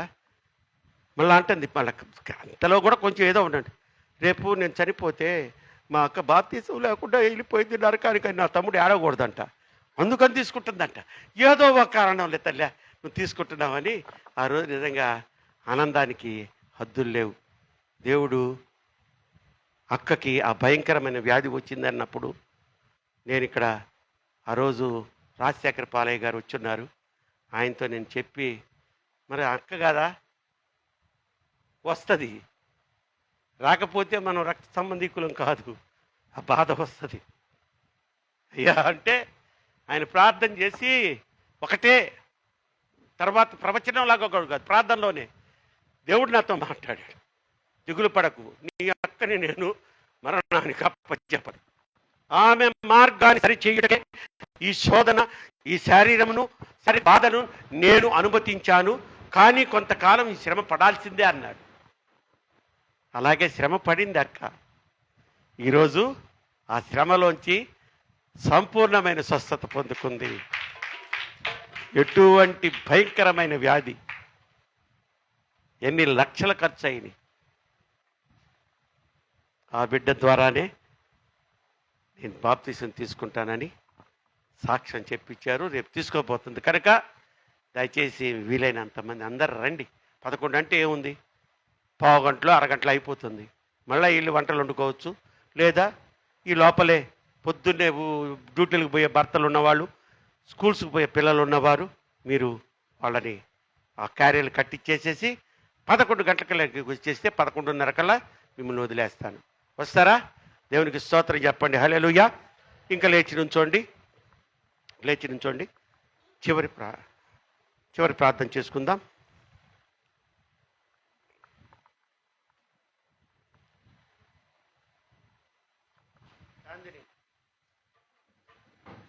కొంచెం లేటుగా వస్తున్నారన్నావు కదా, ఏరి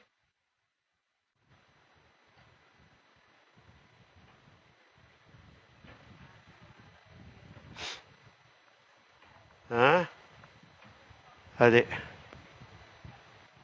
ఆడొద్దు, దేవుడితో ఆటలాడొద్దు, అర్థమైందా?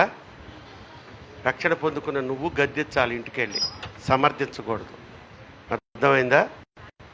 ఫుల్గా ఇచ్చేయాలి. నువ్వు ఎలా ఇస్తావో రికార్డ్ వీడియో రికార్డ్ చేసుకుంటే పక్క నుంచి. రైట్. సంతోషం తల్లి, సంతోషంగా ఉన్నారా? సెగకేం సంతోషం అన్నా అంటారా? వీలైనంత వరకు చూద్దాం. ఇంకొక కూలర్ అన్న ఉంటే బాగుంటుందేమో అనిపిస్తుంది. 2 కూలర్లు అయితే ఇక అసలు బాగా చల్లగా అయిపోతుంది. ఇంకోటి కూడా చివరిగా, పొద్దున్న మీరందరు రాకముందు ఒక చిన్న డిస్కషన్ జరిగింది ఇక్కడ. మన సంఘంలో ఉన్నారు కదా భక్తులు, వారు అన్నారు ఎండలు ఏది 10:30 రాలేదులే, 11:30కు వచ్చారు వాళ్ళు. ఆ 11:30కు వచ్చినాడు. ఆ ఎండకే చాలా తీవ్రంగా ఉన్నాయి, 8 గంటలకల్లా పెట్టి 10 గంటలకల్లా ముగిచ్చేయకూడదా పాస్టర్ గారు అన్నారు. నేను సరేనమ్మా మీ సలహాలు తీసుకుంటాను, మీరు వస్తారా అన్న వాళ్ళు రాము అని ఎందుకంటారు? ఫస్ట్ రాంది వాళ్ళే, నేను చెప్తున్నాను చూడండి. కానీ నాకు అనవసరం. 8 గంటలకు స్టార్ట్ చేసుకుందామా నెక్స్ట్ వీక్ నుంచి? లేకపోతే నెక్స్ట్ వీక్ 4వ ఆదివారం మే 1 నుంచి ఉదయం 8 గంటలకి ఆరాధన, 10 గంటలకు అయిపోతుంది.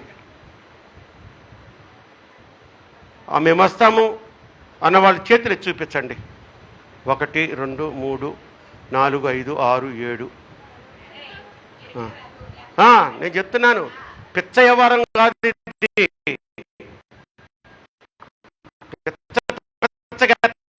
కాదు 8 దాకా పాటలు, 8:30 నుంచి 9 దాకా ఆరాధన, 9 నుంచి 9:45 దాకా వాక్యం, ఆ పావు గంట ప్రకటనలు, కానుకలు పట్టుకొని వెళ్ళిపోవడం. నువ్వు చేయెత్తావు, వస్తావా చెప్పు? నా ఇష్టం ఏంటమ్మా, సంఘం ఇష్టమే నా ఇష్టం. మీరు తట్టుకోలేకపోతున్నారు కదా ఎండలకి. యేసుక్రీస్తు ప్రభు మాత్రం మీకోసం మలమల మాడే ఎండలో ప్రాణాలు ఇచ్చేయాల. 10 గంటలకు పోయి కూర్చొని ఇంకా పలావులు వండుకుంటా కూర్చో. చెప్పాలా, తొందరగా చెప్పాలి నాకు. పెద్దలు పోనీ మీరు వదిలేయండి అమ్మా, పెద్దలు నువ్వు దించబాయా, నీ సంగతి నేను అడగలేదు. నువ్వు మామూలుగానే సరిగ్గా రావు. ప్రసాద్ గారు ఒక్కడే ఉన్నాడు. ఏంటి 8 గంటలు పెడదామా? ఓకే, నేను అనౌన్స్ చేస్తున్నానమ్మా. నెక్స్ట్ వీక్ నుంచి 8 గంటలకి ప్రార్థన. ఇందిరా వీళ్ళు నిలబడరిందిరా, నాకు తెలుసు. ఒక్క వారం పెట్టి చూస్తా ఎంతమంది వస్తారో చూస్తా నేను. 8 o'clockకి. పెద్ద వ్యవహారం ఉంది ఇక్కడ. 10:30 పట్టే 12 గంటలకు వస్తారు మీరు, 8 గంటలకు వచ్చే మొహాలు అమ్మి మొదట లేపేది ఏమే అట్లాంటివన్నీ. అదేమంటే అక్కడి నుంచి మేము రాలేకపోతున్నాం. 10 కిలోమీటర్ల నుంచి పరిగిస్తున్నారు తెలుసా హోసన్న మినిస్ట్రీస్కి. 100 కిలోమీటర్ల నుంచి వస్తున్నారు హోసన్న మినిస్ట్రీస్కి. మనకు లాగనుకుంటే వాళ్ళు. దేవునికి స్తోత్రం. వచ్చే ఆదివారం 8 గంటలకి ఆరాధన ఉంటుంది. మీకు తెలిసిన వాళ్ళందరికీ మీరు చెప్పండి. ఏమమ్మా శిరోమణమ్మ, ఇట్టెత్తావు నువ్వు చెయ్యి. వస్తావు చూద్దాం కదా. మేనా ఎందుకయ్యా రేపు దిలిపోదా వీళ్ళది. మళ్ళా వచ్చే ఆదివారం అంటే మే 1st వీక్ అంటే బల్లారాధన ఉంటుంది. ఎవరు? అవును, ఆయనకు చెప్పుకుంటాను 8 గంటలకు రమ్మని. లేకపోతే నేనే చెప్పేస్తా ఆయన రాలేనంటే. చూద్దాం, ఓకే 8 గంటలకు వచ్చుకుందాం, సరేనా? ప్రభువా స్తోత్రం నాయన. ఇదిగో నీ సన్నిధిలో మాట ఇచ్చినటువంటి బిడ్డలందరినీ మీరు ఒకసారి చూడండి నాయన. చేతులు ఎత్తిన ఆ ప్రతి బిడ్డను జ్ఞాపకం చేసుకో, గుర్తు పెట్టుకో. 8 గంటలకు వస్తున్నారంట, ఎండలు తట్టుకోలేరంట వీళ్ళు నాయన. ఒక్కసారి జ్ఞాపకం చేసుకో తండ్రి. 8 గంటలకు వచ్చే ఆత్మను వీళ్ళలా ఉంచండి, పరిశుద్ధాత్మతో నింపండి నాయన. వీళ్ళని తరుముకొని రా నాయన. వీళ్ళ దైవత్వం ఎంతో, నిజాయితీ ఎంతో మరి ప్రభువా మీరు కూడా పరీక్షించే సమయం వచ్చింది సంఘానికి నాయన. ఇష్టం వచ్చినట్టు మాట్లాడుతున్నారు, ఇష్టం వచ్చినట్టు గొలుగుతున్నారయ్యా. నువ్వు చేసిన మేళ్ళను మర్చిపోవడం, మాటికంటే ఇక్కడికి వచ్చి సాక్ష్యాలు చెప్పడం, సాక్ష్యాలు చెప్పిన మరుసటి రోజే మందిరాన్ని ఎగ్గొట్టడం, ఇవే వీళ్ళ వంత అయిపోయినాయి. తొందరగా కానిచ్చేయండి. ఇది ఒకటి కొత్తగా మొదలు పెట్టారు వెనకాల. పురుషుల్లో వస్తున్న సనుగుళ్ళు నాకు తెలుస్తూనే ఉన్నాయి. నాకున్నారు మీలో సీక్రెట్ ఏజెంట్స్. మీరు కొనుగోళ్ళు నాకు ఇక్కడికి వస్తున్నాయి నా దగ్గరికి. ఒక ఆయన ఉంటాడు 3 సార్లు వేసిపోతాడు ఆరాధన అయ్యే లోపల. ఇంకొక ఆయన వస్తాడు మళ్ళీ కనపడ్డా అసలు. ఎందుకు వస్తాడో తెలియదు. వీళ్ళు కొనుగుడంట. ఏంటండి తొందరగా వదిలేయాలా? మాకు తెలియవనుకుంటున్నారా మీ గొనుగుళ్ళు? దేవుడు ఖచ్చితంగా నాకు తెలుపుతాడు మాటలు. సంఘాన్ని అలా కట్టుకొని రావాలని అన్ని తట్టుకొని భరిస్తూ ఉన్న ఈ మాటలన్నీ నేను. లేకపోతే మీకంటే రోషగాడిని నేను. మా అమ్మా నాన్నలకి చిన్న కొడుకుని నేను. అతి గారాభంగా పెంచబడ్డ బిడ్డను నేను. పోలీస్ ఆఫీసర్ కొడుకుని నేను. అనుకుంటున్నామేమో శేషు మీ ఆయన పెద్ద రైల్వే ఉద్యోగస్తులు అనుకుంటున్నామేమో. డిఎస్పి కొడుకు ఇక్కడ. పోలీసు వాళ్ళకి ఎంత పొగురు ఉంటుందో నీకు తెలుసు కదా. మీ నాన్నగారు కూడా ఓ దేవా స్తోత్రం నాయన. కనుక మీరు రాలేరులే కానీ వచ్చే వారం నుంచి మామూలుగా 10:30కు వచ్చేయండి. కనికర పూర్ణుడా, కృపా సత్య సంపూర్ణుడా, కృపగల దేవ, జీవము గల తండ్రి, జీవాధిపతివైన మా ప్రభువా, ఈ యొక్క ఏప్రిల్ మాసంలోని 3వ పునరుద్ధాన దినపు ఆరాధనను ప్రార్థన చేసి ప్రారంభించాం. అద్భుతంగా నీ యొక్క కృపలో ఆశీర్వాదంలో నడిపించారు. పాటల పరిచర్లో మీరున్నారు. పరిశుద్ధ ఆరాధనలో మీరు మాతో ఉన్నారు. వాక్యము మీరే వినిపించారు. ఇదిగో ఈ ముగింపు ప్రార్థనలో దీనులైన నీ బిడ్డలు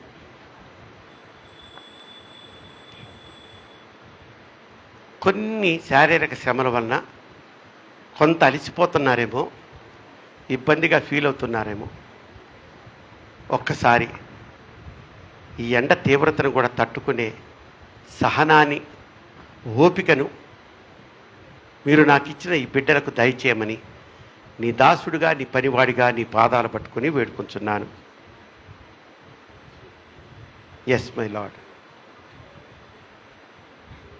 ఇంత ఎండని, ఇంత వేడని, కొంత శారీరకంగా బాధపడినా ఈ బిడ్డలు వచ్చారయ్యా, నీ సన్నిధికి వచ్చారు. నీ యందు భయభక్తులు కలిగి వచ్చారు. ఏదో నువ్వు ఇస్తే పట్టుకుపోదామని కాదు, కానీ నువ్వు చూపిన కృపకు, ఇచ్చిన ఆశీర్వాదానికి కృతజ్ఞత తెలియజేసుకున్నట్టుకే ఈ బిడ్డలు మేము వచ్చాం. నూరింతల ప్రతిఫలము, ఆశీర్వాదము ఈ బిడ్డలకు యేసు నామములో అనుగ్రహించబడునుగాక. నా ప్రభువా, నా దేవా, ఈ ఆరాధన ఇంతవరకు ఆశీర్వాదకరంగా మీ అధ్యక్షులు జరిగించారు. స్తోత్రం. క్షేమంగా బిడ్డలను తీసుకొచ్చారు. సురక్షితంగా వారి గృహాలకు చేర్చండి. ఎక్కడ ఎవరికి మరలా మేము శుక్రవారం నీ సన్నిధిలో కలుసుకునే వరకు కానీ, ఈ ఎండాకాలము ముగిసిపోయే వరకు కానీ ఎవరికి ఈ ఎండ తీవ్రత వలన ఏ అపాయము, ఏ అనారోగ్యము, ఏ అసౌకర్యమైన పరిస్థితి, ఏ శారీరక బలహీనత రానియకుండా అయ్యా నీ చల్లని హస్తపు నీడలో ప్రతి ఒక్క బిడ్డను భద్రపరచండి. క్షేమాభివృద్ధి దయచేయండి. అలాగే రేపటి దినమున జరగబోతున్న బాప్తీస కార్యక్రమంలో మీరు మాతో ఉండండి. ఇంకా సంఘములో బాప్తీసం అంటే వెనకబడిపోతూ నాయనా వారికి ఉన్నటువంటి ఆ చిన్న చిన్న వ్యసనాలని వదులుకోలేక పరలోకాన్ని వదులుకునే దానికి కూడా సిద్ధపడుతున్నారు, కానీ ఆ చిన్న వ్యసనాలను వదులుకోలేకపోతున్నారయ్యా. ఆ బిడ్డలతో మీరు మాట్లాడండి. మీరే మాట్లాడాలి. అక్కతో మీరే మాట్లాడారు కనుక తిరగబడిపోయినటువంటి నేను తీసుకోను, బాప్తీసంకి నా జన్మలో నేను తీసుకోను తెగేసి చెప్పిన అక్కయ్య నాకు బాప్తీసం కావాలని తన నోటితో తను అడిగేటట్లుగా చేశావు కదా. ఇదిగో దీనివలైన నీ బిడ్డలు అక్క కంటే అంత కఠినాత్ములు కాదు నాయన. వీళ్ళు వాళ్ళలో ఏదో అనుమానం, బాప్తీసం తీసుకుంటే ఈ లోక ఆశలను వదిలేయాలేమో, ఈ తాగుడిని వదిలేయాలేమో, ఈ సిగరెట్ను వదిలేయాలేమో, ఈ గుట్కాను వదిలేయాలేమో, ఈ మోహపు చూపులు చూడకూడదేమో, ఈ భయాలతో పరలోకాన్ని పోగొట్టుకుంటున్నారు. కానీ కొద్ది కాలమే ఉండే ఈ లోకము మనకొద్దు, శాశ్వత కాలం ఉండే ఆ పరలోకం నాకు కావాలని ఆలోచించే ఒక ఆలోచన శక్తిని ఆ బిడ్డలందరికీ దయచేయండి. నా బిడ్డలందరికీ దయచేయండి. వాలంటరీగా అంటే వ్యక్తిగతంగా వారంతట వారే వచ్చి నేను బాప్తీసం తీసుకుంటాను దైవజనుడా, దేవుని నామములో నాకు బాప్తీసం ఇవ్వమని అడిగే రోజును నా తండ్రి నేను అతి త్వరలో చూడాలని ఆశపడుతూ ఉండగా, నీ సేవకుడిని నాయన, నీ పన్నోడయ్యా, నా ఆశను తృప్తిపరుస్తారని వేడుకుంటూ, మా సమస్త పాపములు క్షమించి సకల దీవులతో నింపి నేటి దినాశీర్వాదములతో మమ్మల్ని నింపి పంపమని, ఇచ్చిన కానుకలను మీరు స్వీకరించి నూరింతల ప్రతిఫలము ఆశీర్వాదం దయచేయమని యేసు నామములో ఈ ప్రార్థన మీకు సమర్పించి బ్రతిమలాడి వేడుకుంటున్నాను నా పరమ తండ్రి. పరలోకమందున మా తండ్రి, నీ నామం పరిశుద్ధపరచబడునుగాక, నీ రాజ్యం వచ్చునుగాక, నీ చిత్తం పరలోకమందు నెరవేర్చున్నట్లు భూమి యందును నెరవేర్చబడునుగాక. మా అనుదిన ఆహారం నేడు మాకు దయచేయి. మా ఇళ్ల ప్రార్థన చేసిన వాడిని మేము క్షమించిన ప్రకారం మా ప్రార్థము క్షమించు. మమ్మల్ని శోధనలోకి తేక దుష్టుని తప్పించము. రాజ్యము, శక్తి, మహిమ నిరంతరము నీవే అయ్యున్నావు మా పరమ తండ్రి. ఆమేన్. మన పరమ తండ్రి అయినటువంటి దేవుని ప్రేమయు, మన ప్రభువును ప్రియరక్షకుడు అంటే యేసుక్రీస్తు వారి కృపయు, పరిశుద్ధ ఆత్మదేవుని అన్యోన్య సహవాసం ఇక్కడ కూడి వచ్చిన ప్రతి బిడ్డకును, రైల్వే క్రిస్టియన్ సమాజం అనే మందిరములో నాటబడిన ప్రతి మొక్కకును, ప్రతి వృక్షమునకును, వారి సంతతికిని, సకల పరిశుద్ధులకును, ఆన్లైన్లోని బిడ్డలకును సదాకాలము తోడయుండునుగాక. ఆమేన్. ఆమేన్. ఆశీర్వాదంబుల్ మా మీద వర్షింపచేయు మీసా, ఆశతో నీ సత్య వాగ్దాతము ఈ మాయి మీద కృమ్మారించుము దేవా, క్రమ్మార ప్రేమ వర్షంబు కృమ్మారించుము దేవా. ఆమేన్. ఆమేన్. దేవుడు మీతో ఉండునుగాక. ఈ ఎండ నుంచి మిమ్మల్ని అందరినీ కాచి కాపాడునుగాక. 10:30కే